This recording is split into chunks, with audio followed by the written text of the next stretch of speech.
రోడ్ల మీద బండ్లు వేసుకొని ఎంత రువ్వడి మీద ఉరికినా కూడా మహా అంటే గంటకో 60 కిలోమీటర్లు కాకుంటే ఇంకో 10 కిలోమీటర్ల రువ్వడి మీద పోతారు. అట్లా హైదరాబాద్ కాడ నుంచి విజయవాడకు పోవాలంటే ఎంత లేదన్నా అందాజో 4 గంటలకు మీదనే పడుతుంది కార్లు పోవాలంటే.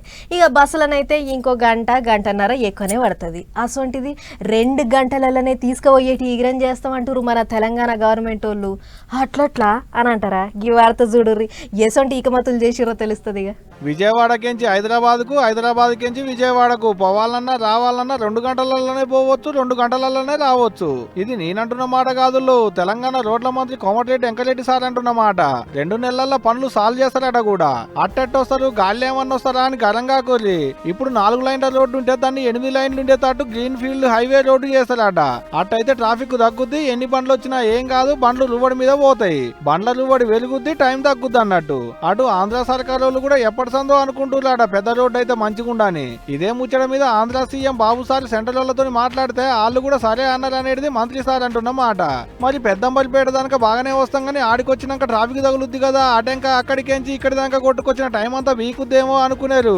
ఎల్బీ నగర్ కించి పెద్దంబలిపేట వరకు బాగా ట్రాఫిక్ ఉంటది కాబట్టి ఆ రోడ్లో డబుల్ డెక్కర్ రోడ్డు, అదే రోడ్డు మీద రోడ్డు వేస్తారట ట్రాఫిక్ తగ్గించేందుకు.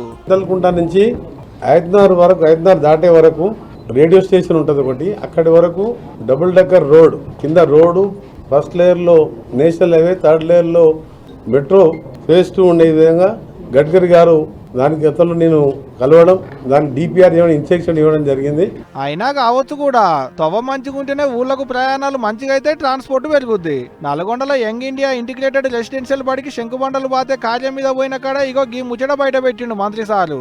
అట్లా నడమ కాళేశ్వరం నీళ్ల ముచ్చట కూడా మాట్లాడుకొచ్చిండు అనుకో రాదురి. గా నీళ్ల ముచ్చట మాట్లాడుకుంటూనే మండలి చైర్మన్ గుత్తా సుఖేందర్ సారు, మంత్రి సారు మైకుల ముంగట కూర్చొని పరాష్కాలు ఆడుకున్నారు ముద్దుగా. ఎంపీ గారికి మొత్తం తెలుసు నీళ్ళ మీద 2 ఎప్పుడు బాగాలే, దీన్ని వదిలిపెట్టి అక్కడ రతనాలు ధీమా చేస్తుంటారు.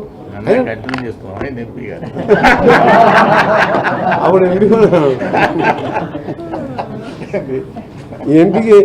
ఎంపీ కంటే ఎక్కువ నెక్స్ట్ వచ్చే ఎమ్మెల్యేకి ఇదే చాలా అదృష్టం. ఇంత మంచి ఇల్లు కట్టించడం. ఆగో ఇన్నరా, అన్ని ముచ్చట్లు మా ఎంపీ సార్కు తెలుసునంటే నన్ను ఇంకా ఎంపీగానే ఉండమంటావా అని నవ్వుకుంటా అడిగిండు గుత్తా సారు.